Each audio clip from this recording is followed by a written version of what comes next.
दोस्तों, इस वीडियो में हम इजराइल और फिलिस्तीन के मुद्दे के अलावा पाकिस्तान और म्यांमार की भी बात करेंगे। म्यांमार के अंदर भी खतरनाक जंग चल रही है वहाँ की सेना और मिलिटेंट ग्रुप के बीच। लेकिन पहले बात पाकिस्तान की कर लेते हैं। पाकिस्तान पर अल्लाह थोड़ा सा मेहरबान हुआ है। पाकिस्तान इस वक्त काफ़ी कंगाली के दौर से गुजर रहा है।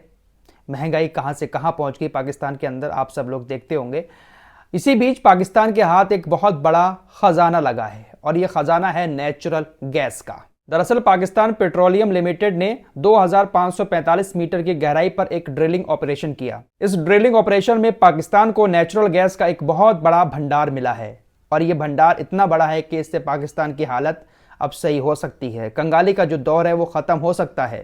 पाकिस्तान पेट्रोलियम लिमिटेड का कहना है कि अगर अब पाकिस्तान की आर्मी हमारा साथ देती है इस ऑपरेशन में, तो ये जो भंडार मिला है गैस का, इससे पाकिस्तान का ऊर्जा संकट खत्म हो सकता है और पाकिस्तान इस भंडार से बहुत सारा पैसा भी कमा सकता है। तो ये एक बहुत बड़ा खजाना पाकिस्तान के हाथ लगा है। दुनिया के तमाम मीडिया पर इसकी चर्चा हो रही है। तो पाकिस्तान पर अल्लाह थोड़ा सा मेहरबान हुआ है। लेकिन पाकिस्तान के जो हुक्मरान हैं वो कौन सा सस्ता नशा करके अपनी सरकार को चला रहे हैं, समझ नहीं आ रहा है।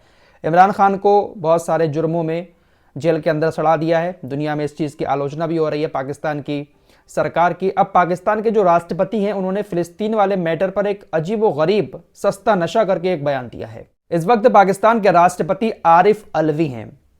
तो पाकिस्तानी राष्ट्रपति कार्यालय से एक बयान जारी हुआ और यह बयान पूरी दुनिया के सामने आया, क्योंकि जब ऐसे राष्ट्रपति या प्रधानमंत्री के कार्यालय से ऑफिशियली कोई बयान जारी होता है तो पूरी दुनिया उसको देखती है।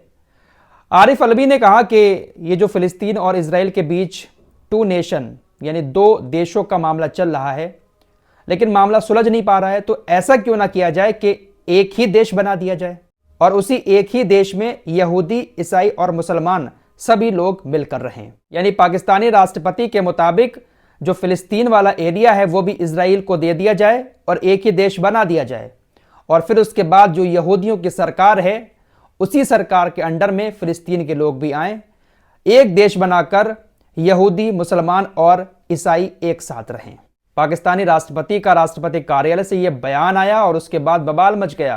और बवाल ऐसा मचा कि पाकिस्तान की जो कार्यवाहक सरकार है राष्ट्रपति के इस बयान से अपने आप को अलग कर लेती है और कहा कि अब राष्ट्रपति का हम इस्तीफा लेंगे। पाकिस्तान की सरकार ने राष्ट्रपति के इस्तीफे की मांग उठा दी है, क्योंकि भाई इंटरनेशनल लेवल पर यह बात पहुंची है और इस बात को लेकर पाकिस्तान के राष्ट्रपति के साथ साथ पाकिस्तान की सरकार की भी काफी आलोचना हुई कि ये क्या बात कह रहे हैं राष्ट्रपति कि एक देश बना दो, फिलिस्तीन को यहूदियों को दे दो, एक देश बनाकर वहां पर सब लोग मिलजुल कर रहे हैं। ये तो सीधे तौर पर आपने इजराइल की जीत की बात कर दी। इजराइल ये जो युद्ध लड़ रहा है इसके पीछे भी तो यही मकसद है कि गाजा को, फिलिस्तीन को, यरूशलेम को पूरा अपने कब्जे में करके अपने देश के साथ जोड़ लें।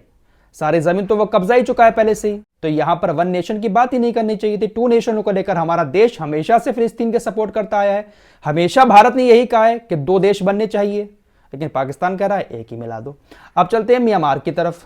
म्यांमार के अंदर भी म्यांमार की सेना और वहां के एक मिलिटेंट ग्रुप के बीच भयंकर से भी ज्यादा भयंकर युद्ध छिड़ा हुआ है, लेकिन इसकी चर्चा बहुत कम हो रही है। मेरे दोस्तों, हालत यह हो चुकी है कि तकरीबन 70 म्यांमार के सैनिक मिलिटेंट ग्रुप के हमलों से बचकर भारत के अंदर भाग आए। म्यांमार के आम लोग तो भारत के अंदर आ ही रहे हैं। मिजोरम के अंदर वहां पर हमारे देश की सेना उनको शरण भी दे रही है, लेकिन 70 सैनिक डर की वजह से म्यांमार के भारत की सीमा में आए थे, लेकिन हमारी सेना ने उनको अपने देश वापस भगा दिया। मेरे दोस्तों, ये वो म्यांमार की सेना है जिसने अपने देश के अंदर रोहिंग्या मुसलमानों का बुरी तरह से कत्लेआम किया था, रोहिंग्या मुसलमानों के घरों को जलाया था, बुरी तरह से उनको मार के वहां से भगाया था, और आज वही सेना दर बदर भटकती फिर रही है। मिलिटेंट ग्रुप ने ऐसे हमले किए हैं म्यांमार की सेना पर कि वो अपनी जान बचाने के लिए भारत की सीमा में घुस रहे हैं। कौन है ये? वहां के फौजी, वही फौजी जिन्होंने निहत्थे रोहिंग्या मुसलमानों को मारा था।